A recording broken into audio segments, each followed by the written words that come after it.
যে একটা ভগ্নাংশ নিয়ে ভিডিও করেছিলাম সেই ভিডিওটা ভগ্নাংশ আমরা কি ভগ্নাংশ কাকে বলে, ভগ্নাংশ কত প্রকার, কি কি বিস্তারিত আলোচনা করেছিলাম।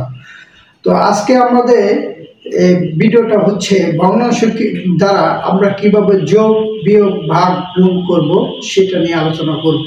তো আশা করি পুরো ভিডিওটা দেখলে, সম্পূর্ণ ভিডিও দেখলে এই ভগ্নাংশ নিয়ে আর কোনো চিন্তা থাকবে না আপনাদের। তো দেখুন, আমরা প্রথমে যোগ করব, বিয়োগ করব, গুণ করব এবং ভাগ করব। আজকের ভগ্নাংশটা যদি আপনি পুরোপুরি ভালো করে দেখেন এবং কি সম্পূর্ণ ভিডিও দেখেন, তাহলে ভগ্নাংশ নিয়ে আর কোনো চিন্তা থাকবে না। তো প্রথমে আমরা আসি যোগ করব। যোগে কি আছে, আমরা প্রথমে যোগ করি। দেখো 3/4 যোগ 5/6 প্লাস 7/8। এখন এইরকম ভগ্নাংশ, এটা জাস্ট একটা ফর্মুলা, মানে এইরকমই ভগ্নাংশ যোগ করলে তোমরা যোগ করতে পারো, কোনো সমস্যা হবে না। তাহলে আমরা প্রথমে কি করব, প্রথমে করব যে এই যে হর আছে, এই যে হর আছে 4, 6, 8, এই 4, 6, 8 এর আমরা প্রথমে কি করব, লসাগু করব। ঠিক আছে, লসাগুর নিয়ম কি, আপনারা যে কোনো প্রথমে ছোট সংখ্যা, সবচেয়ে ক্ষুদ্র সংখ্যা দিয়ে আমরা ভাগ করব। তাহলে কি করব, প্রথমে 2 বার যায়, 3 বার যায়, 4 বার যায়, আবার ক্ষুদ্রতম সংখ্যা দিয়ে ভাগ করব। 1 বার যায়, 3 বার যায়, আর 2 বার যায়, আর তো যায় না। তাহলে আমরা কি করব, এই সম্পূর্ণ আমরা গুণ করব। 2 দুগুণে কত, 4, 4 দুগুণে 3 4 কত, 12, 12 দুগুণে 24। তাহলে 4, 6, 8 এর লসাগু হচ্ছে 24। এখন কি করব, এই 24 আমরা হর দিয়ে ভাগ দেব। তাহলে 24 4 দিয়ে ভাগ দিলে কত, 424 মানে 6। এই যে 6 ভাগফল পেলাম, এই ভাগফলকে আবার লব দিয়ে গুণ করব, অর্থাৎ 3 6 কত, 18। তাহলে এখানে লিখবো 18। ওকে, তারপর আবার কি করবো, 24 হর দিয়ে ভাগ দেবো, 6 দিয়ে ভাগ দেবো, তার কত 424 মানে 4 হয় ভাগফল। এই 4 আবার লব দিয়ে গুণ করবো, 4 5 20। ওকে, তারপর আমরা কি করবো, এই 24 8 দিয়ে ভাগ দেবো, তাহলে কত হয়, 3 আর 24। ওই 3 দিয়ে আবার 7 দিয়ে গুণ করবো, 3 7 21। ঠিক আছে, এখন এই সম্পূর্ণ জিনিস আমরা যোগ করব উপরে। তাহলে যোগ করলে কত হয়, 1 0 8, তারপরে 9। ঠিক আছে, হাতে কত, কিছুই না, 2 2 কত, 4 4 1 5। তাহলে কত হয়, 59/24। এটাই অ্যান্সার। এটাকে আর কিছু করা যাবে, হ্যাঁ করা যায়, যদি আপনার দশমিক আকারে প্রকাশ করি তাহলে করা যাবে। তো আমরা দশমিক আকারে প্রকাশ করার জন্য এটি আমাদের অ্যান্সার, এটা গেল যোগ। ঠিক আছে, আর নেক্সটে আসো, বিয়োগ করবো কিভাবে। দেখো বিয়োগ করবো কিভাবে, 4/5 বিয়োগ 3/4। তাহলে আমরা কি বলছিলাম যে হর যে আছে, এই হরটাকে আমরা লসাগু করবো। 5 আর 4 এর লসাগু কত, 5 আর 4। তার 5 আর 4 এর তো লসাগু আর কিছু দিয়ে ভাগ করা যায় না। তাহলে আমরা ধরে নিব 5 আর 4 গুণ করবো। 5 4 গুণ করলে কত, 4 5 20। তাহলে আমাদের লসাগু হচ্ছে 20। এই 20 আমরা 5 দিয়ে ভাগ দেবো, তাহলে 4 4 5 20। ওই যে ভাগফলটা হলো, ওই ভাগফলটা আবার 4 দিয়ে গুণ করবো, তাহলে 4 4 কত, 16।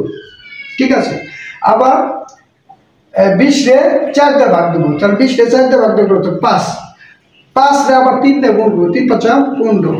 তাহলে আমরা রাশি কত, 16 থেকে 15 বাদ দিলে 1/20। এটাই অ্যান্সার। ঠিক আছে, এটা আর কিছু করা যাবে না।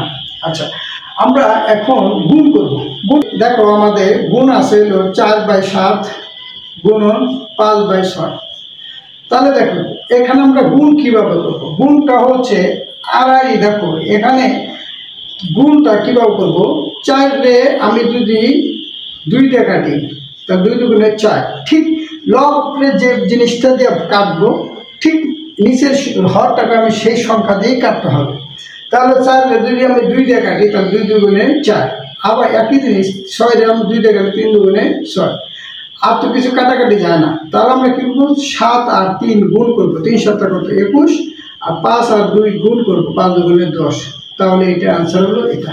ঠিক আছে, এই ছোট ছোট অঙ্ক, অথচ অনেকে আমরা বিভ্রান্ত বোধ করি, আর অঙ্কগুলো আমরা পারি না। কিন্তু অঙ্ক প্রসেস আর নিয়ম যদি আমরা ঠিক রাখে অঙ্ক করি, কোনো সমস্যা নেই। আচ্ছা, আমরা গুণ তো করলাম, এবার আসি আমরা ভাগের বেলা। আগের বেলা কি আছে আমাদের 4 নম্বরে 12/25 ভাগ 16/35, এইটা হলো ভাগ। এখন আমরা ভাগের বেলা আমরা যে এই যে ভাগটা আছে এই ভাগটাকে আমরা গুণ আকারে আনবো।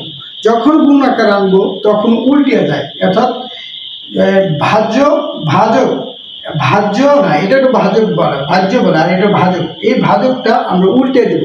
কেন উল্টে দেবো এই বিষয় নিয়ে আমার একটা ইউটিউবে একটা ভিডিও আছে, আপনার আমি ইউটিউবে লিঙ্ক দেওয়া থাকবে, আপনি ওই ভিডিওটা দেখে আসবেন। তাহলে আমরা মানে ভগ্নাংশ যখন ভাগ করি কেন আমরা ভাজক উল্টে দিই এই বিষয় নিয়ে একটা ভিডিও আছে, সেই ভিডিওটা দেখে আসবেন, তাহলে আপনারা বিস্তারিত জানতে পারবেন। এখন তাহলে আমরা কি করব, এটা উল্টে দেব। তাহলে আমরা কি 12/25 আছে, এটা আমরা উল্টে ধরে দিই, তাহলে উপরে যাবে হর যাবে লব, আর লব যাবে হরের দিকে। ঠিক আছে, আমি আবারও বলতেছি, এই ভগ্নাংশটাকে ভাগ করার সময় যে ভাজক উল্টে যায়, কেন উল্টে যায় এই বিষয় নিয়ে আমার একটা ভিডিও আছে, এই ভিডিওটার লিঙ্কটা আপনারা দেখে আসবেন, তাহলে আরও উপকৃত হবেন সম্পূর্ণ। আর যে কোনো ভিডিও সম্পূর্ণ দেখবেন, তাহলে অঙ্কের প্রতি আপনি বুঝতে কোনো সমস্যা হবে না। তাহলে আমরা দেখো এটা আমরা কি করতে পারি, 12-রে আমি পূর্বে বলেছিলাম যে সংখ্যাটাকে আমি যে সংখ্যা দিয়ে ভাগ করি, লবকে যে সংখ্যা দিয়ে ভাগ করি, আমার হরকেও সেই সংখ্যা দিয়ে ভাগ করতে হবে। তাহলে আমরা 35-কে যদি 5 দিয়ে ভাগ করি, তার 5 7 কত 35, 25 যদি 5 দিয়ে ভাগ করি 5 5 25, ঠিক আছে। আবার 16-রে যদি আমি 4 দিয়ে ভাগ করি, 4 4 16, আর 12-রে যদি 4 দিয়ে ভাগ করি 3 4 12, তাহলে আর তো কাটাকাটি যাইতেছে না।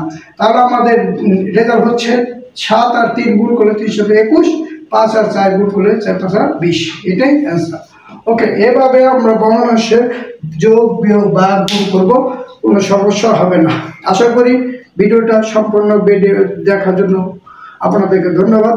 এবং আপনাদের কোনো যদি কমেন্টস থাকে, কোনো জানার কিছু ইচ্ছা থাকে, কমেন্টসের মাধ্যমে জানিয়ে দেবেন, আমি ইনশাল্লাহ সেটা সমাধান করার চেষ্টা করব। তো আপনাদেরকে ধন্যবাদ। আসসালামু আলাইকুম।